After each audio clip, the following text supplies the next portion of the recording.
হিসাবকে ঠিক ধরে নেওয়া হবে। আর যদি সালাত যদি ঠিক না থাকে, তাহলে ওই বান্দার সমস্ত আমলকে বরবাদ করে দেবে। ও সালাতই আদায় করে নেই, ওর যাকাত কিসে? সালাত আদায় করেনি, ওর হজ কিসে? সালাত আদায় করেনি, এ কেমনে সত্যবাদী হবেন? সালাত আদায় করেনি, আপনি আমি কেমনে বুঝবো ওই ব্যক্তির দ্বারা অন্যায় কাজ সংগঠিত হচ্ছে না? অবশ্যই হবে। যার সালাত আদায় নাই, তার দ্বারা সমাজে দেশে অন্যায় কাজ করা কোনো ব্যাপার না।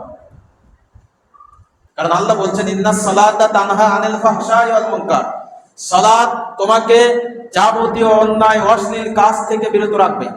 যদি তুমি সালাত নিয়মিত আদায় করো, তাহলে এখান থেকে আমি ধরতে পারি যে আদায় করে না, তার দ্বারা অন্যায় অশ্লীল কাজ হওয়া কোনো ব্যাপার না।